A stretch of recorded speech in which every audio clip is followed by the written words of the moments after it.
Alright, let's try this again. Hey y'all, this is Little Women, Chapter 24, Gossip. In order that we may start afresh and go to Meg's wedding with free minds, it will be well to begin with a little gossip about the Marches.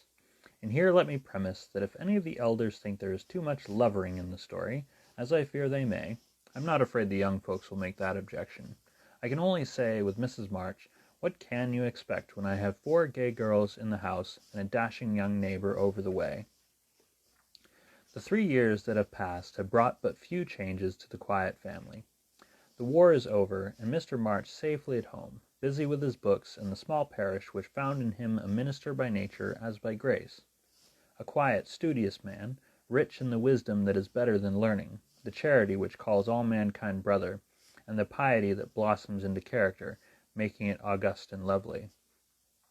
These attributes, in spite of poverty and the strict integrity which shut him out from more worldly successes, attracted to him many admirable persons, as naturally as sweet herbs draws bees, and as naturally he gave them the honey into which 50 years of hard experience had distilled no bitter drop.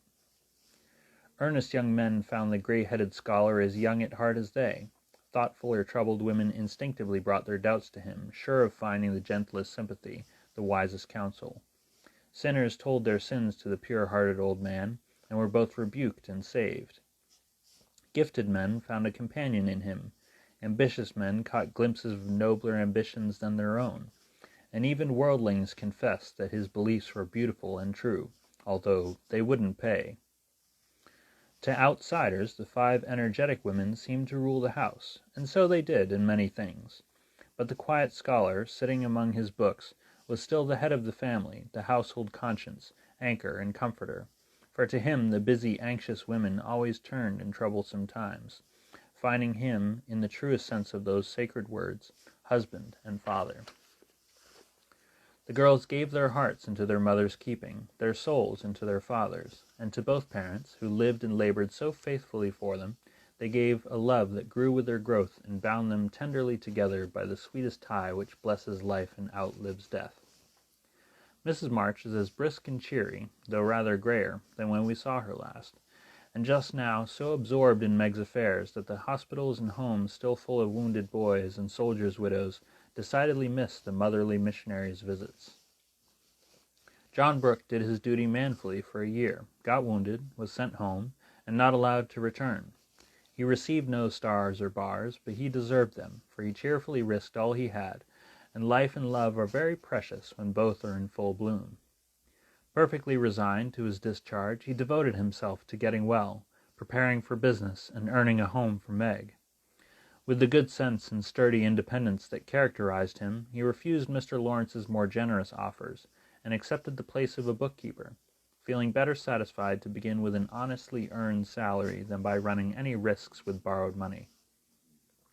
Meg had spent the time in working as well as waiting, growing womanly in character, wise in housewifely arts, and prettier than ever, for love is a great beautifier. She had her girlish ambitions and hopes, and felt some disappointment at the humble way in which the new life must begin. Ned Moffat had just married Sally Gardner, and Meg couldn't help contrasting their fine house and carriage, many gifts, and splendid outfit with her own, and secretly wishing she could have the same. But somehow envy and discontent soon vanished when she thought of all the patient love and labor John had put into the little home awaiting her, and when they sat together in the twilight, talking over their small plans, the future always grew so beautiful and bright that she forgot Sally's splendor, and felt herself the richest, happiest girl in Christendom. Jo never went back to Aunt March, for the old lady took such a fancy to Amy that she bribed her with the offer of drawing lessons from one of the best teachers going, and for the sake of this advantage Amy would have served a far harder mistress. So she gave her mornings to duty, her afternoons to pleasure, and prospered finely. Jo, meantime, devoted herself to literature and Beth, who remained delicate long after the fever was a thing of the past. Not an invalid exactly, but never again the rosy, healthy creature she had been, yet always hopeful, happy, and serene, busy with the quiet duties she loved, everyone's friend, and an angel in the house, long before those who loved her most had learned to know it. As long as the Spread Eagle paid her $1 a column for her rubbish, as she called it, Jo felt herself a woman of means, and spun her little romances diligently.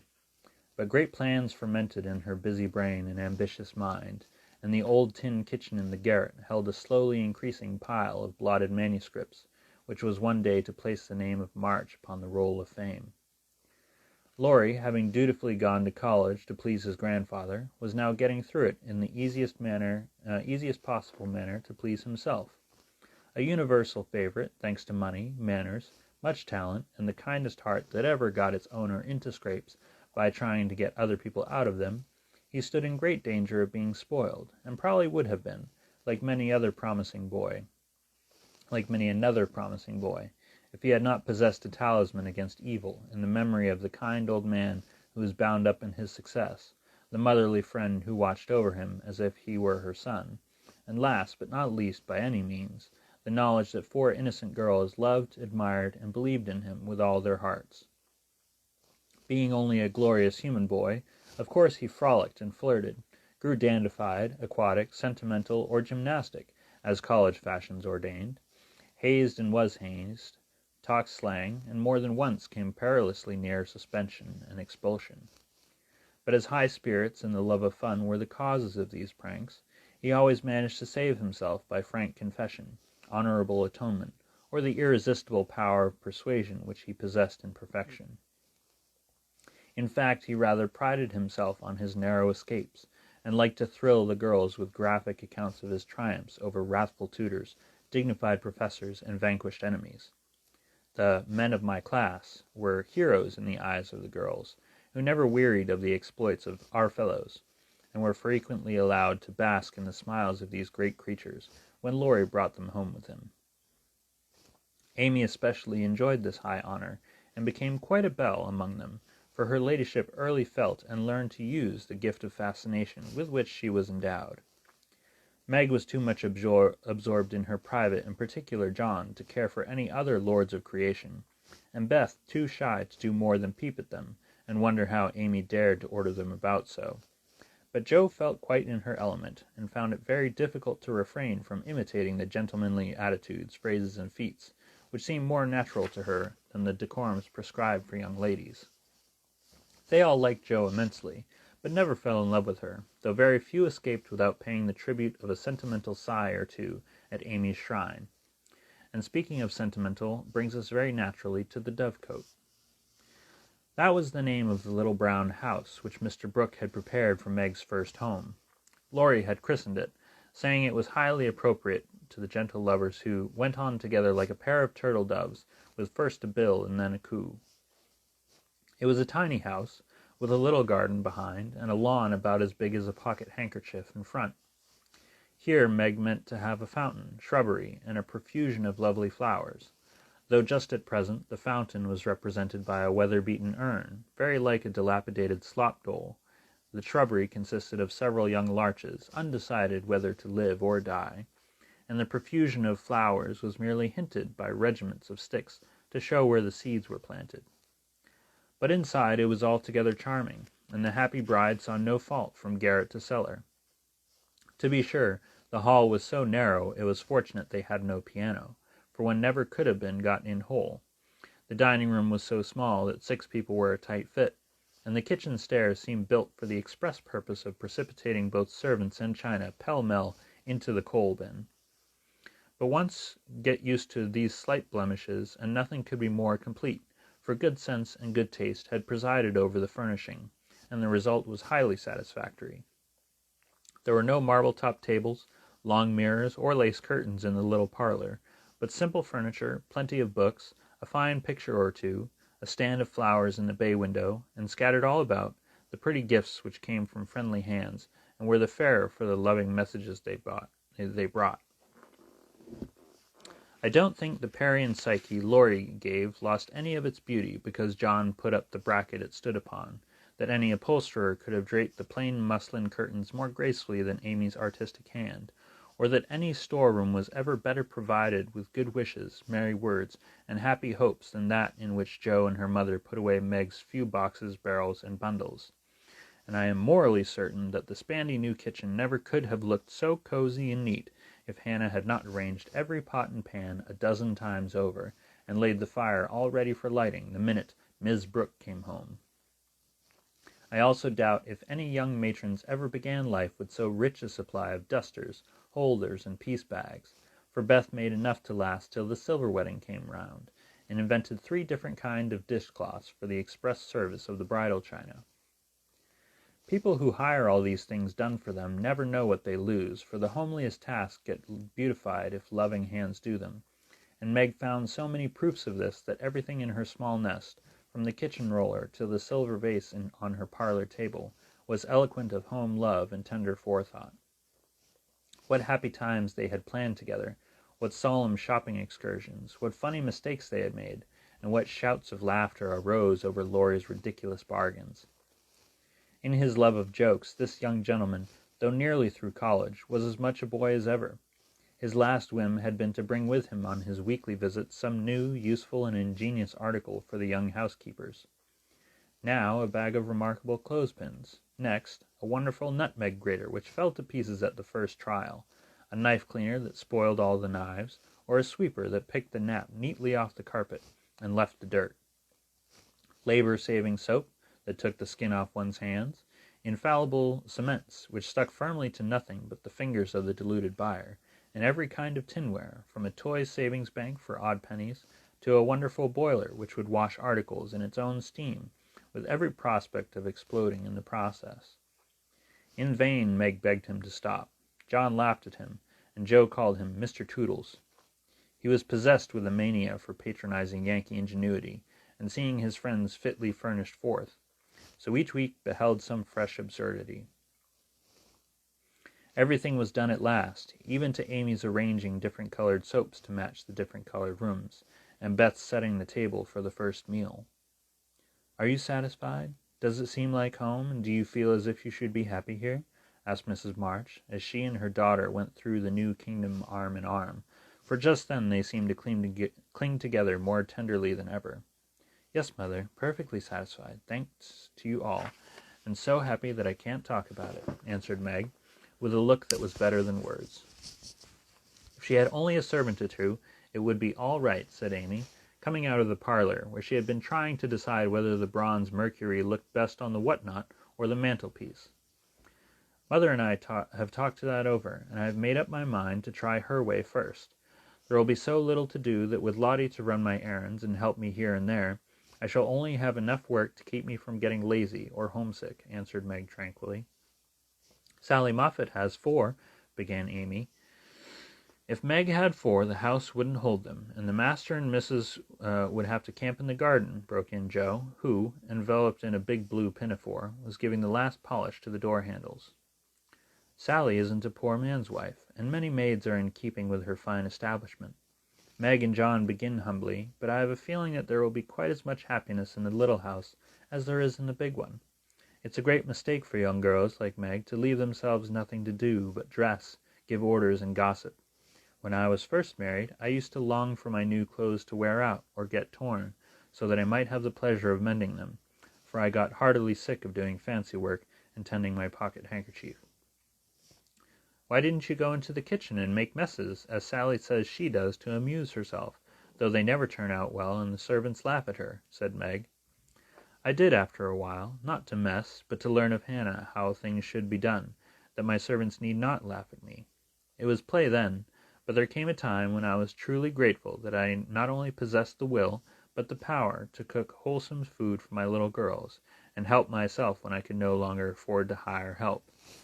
You begin at the other end, Meg dear, but the lessons you learn now will be of use to you by and by, when John is a richer man. For the mistress of a house, however splendid, should know how work ought to be done, if she wishes to be well and honestly served." "Yes, Mother, I'm sure of that," said Meg, listening respectfully to the little lecture, for the best of women still hold forth upon the all-absorbing subject of housekeeping. "Do you know, I like this room most of all in my baby house," added Meg, a minute after, as they went upstairs and she looked into her well-stored linen closet. Beth was there, laying the snowy piles smoothly on the shelves, and exulting over the goodly array. All three laughed as Meg spoke, for that linen closet was a joke. You see, having said that if Meg married "that Brooke," she shouldn't have a cent of her money, Aunt March was rather in a quandary when time had appeased her wrath and made her repent her vow. She never broke her word, and was much exercised in her mind how to get around it, and at last devised a plan whereby she could satisfy herself. Mrs. Carroll, Florence's mamma, was ordered to buy, have made, and marked a general supply of house and table linen, and sent it as her present, all of which was faithfully done. But the secret leaked out, and was greatly enjoyed by the family, for Aunt March tried to look utterly unconscious, and insisted that she could give nothing but the old-fashioned pearls long promised to the first bride. "That's a housewifely taste, which I am glad to see. I had a young friend who set up housekeeping with 6 sheets, but she had finger bowls for company, and that satisfied her," said Mrs. March, patting the damask tablecloths with a truly feminine appreciation of their fineness. "I haven't a single finger bowl, but this is a set-out that will last me all my days, Hannah says," and Meg looked quite contented, as well she might. "Toodles is coming!" cried Joe from below, and they all went down to meet Laurie, whose weekly visit was an important event in their quiet lives. A tall, broad-shouldered young man with a cropped head, a felt basin of a hat, and a fly-away coat came tramping down the road at a great pace, walking over the low fence without stopping to open the gate, straight up to Mrs. March, with both hands out, and a hearty, "Here I am, mother. Yes, it's all right." The last words were in answer to the look the elder lady gave him, a kindly, questioning look, which the handsome eyes met so frankly that the little ceremony closed, as usual, with a motherly kiss. For Mrs. John Brooke, with the maker's congratulations and compliments. "Bless you, Beth. What a refreshing spectacle you are, Joe. Amy, you are getting altogether too handsome for a single lady." As Laurie spoke, he delivered a brown paper parcel to Meg, pulled Beth's hair ribbon, stared at Joe's big pinafore, and fell into an attitude of mock rapture before Amy, then shook hands all round, and everyone began to talk. "Where is John?" asked Meg anxiously. "Stopped to get the license for tomorrow, ma'am." "Which side won the last match, Teddy?" inquired Joe, who persisted in feeling an interest in manly sports despite her 19 years. "Ours, of course. Wish you'd been there to see." "How's the lovely Miss Randall?" asked Amy, with a significant smile. "More cruel than ever. Don't you see how I'm pining away?" And Laurie gave his broad chest a sounding slap, and heaved a melodramatic sigh. "What's the last joke? Undo the bundle and see, Meg," said Beth, eyeing the knobby parcel with curiosity. "It is a useful thing to have in the house, in case of fire or thieves," observed Laurie, as a watchman's rattle appeared, amid the laughter of the girls. "Any time when John is away, and you get frightened, Miss Meg, just swing that out the front window, and it will rouse the neighborhood in a jiffy. Nice thing, isn't it?" And Laurie gave them a sample of its powers that made them cover up their ears. "There's gratitude for you. And speaking of gratitude, remind me to mention that you may thank Hannah for saving your wedding cake from destruction. I saw it going into your house as I came by, and if she hadn't defended it manfully, I'd have had a pick at it, for it looked like a remarkably plummy one." "I wonder if you will ever grow up, Laurie," said Meg in a matronly tone. "I'm doing my best, ma'am, but can't get much higher, I'm afraid, as 6 feet is about all men can do in these degenerate days," responded the young gentleman, whose head was about level with the little chandelier. "I suppose it would be profanation to eat anything in this spick-and-span new bower, so as I'm tremendously hungry, I propose an adjournment," he added presently. "Mother and I are going to go wait for John. There are some last things to settle," said Meg, bustling away. "Beth and I are going over to Kitty Bryant's to get more flowers for tomorrow," added Amy, tying a picturesque hat over her picturesque curls, and enjoying the effect as much as anybody.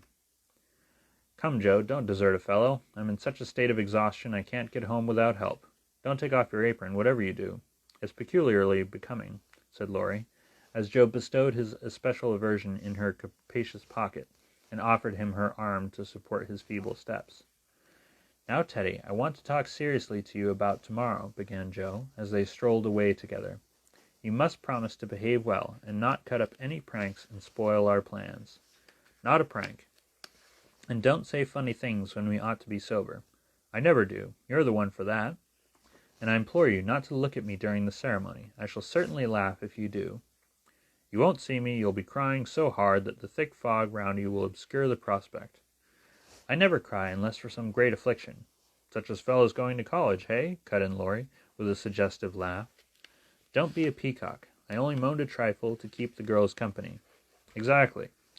I say, Joe, how is Grandpa this week? Pretty amiable? Very. Why? Have you got into a scrape and want to know how he'll take it? Asked Joe, rather sharply. Now, Joe, do you think I'd look your mother in the face and say all right if it wasn't? And Laurie stopped short with an injured air. No, I don't. Then don't go and be suspicious. I only want some money, said Laurie, walking on again, appeased by her hearty tone. You spend a great deal, Teddy. Bless you, I don't spend it. It spends itself somehow, and is gone before I know it. You are so generous and kind-hearted that you let people borrow and can't say no to anyone. We heard about Henshaw and all you did for him. If you always spend money in that way, no one will blame you, said Joe warmly. Oh, he made a mountain out of a molehill. You wouldn't have me let that fine fellow work himself to death just for the want of a little help, when he's worth a dozen of us lazy chaps, would you? Of course not, but I don't see the use of your having 17 waistcoats, endless neckties, and a new hat every time you come home.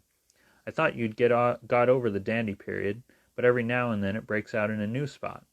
Just now it's the fashion to be hideous, to make your head look like a scrubbing brush, wear a straitjacket, orange gloves, and clumping square-toed boots. If it was cheap ugliness, I'd say nothing, but it costs as much as the other, and I don't get any satisfaction out of it. Laurie threw back his head and laughed so heartily at this attack that the felt basin fell off, and Joe walked on it, which insult only afforded him an opportunity for expatiating on the advantages of a rough-and-ready costume, as he folded up the maltreated hat and stuffed it into his pocket. Don't lecture any more, there's a good soul. I have enough all through the week, and I'd like to enjoy myself when I come home. I'll get myself up regardless of expense tomorrow, and be a satisfaction to my friends. I'll leave you in peace if you'll only let your hair grow. I am not aristocratic, but I do object to being seen with a person who looks like a young prize-fighter, observed Joe severely. This unassuming style promotes study. That's why we adopt it, returned Laurie, who certainly could not be accused of vanity, having voluntarily sacrificed a handsome curly crop to the demand for 1/4 long stubble. By the way, Joe, I think that little Parker is really getting desperate about Amy. He talks of her constantly, writes poetry, and moons about in a most suspicious manner. He'd better nip his little passion in the bud, hadn't he? Added Laurie, in a confidential, elder brotherly tone, after a minute's silence. Of course he had. We don't want any more marrying in this family for years to come. Mercy on us, what are the children thinking of? And Joe looked as much scandalized as if Amy and little Parker were not yet in their teens. It's a fast age, and I don't know what we are coming to, ma'am.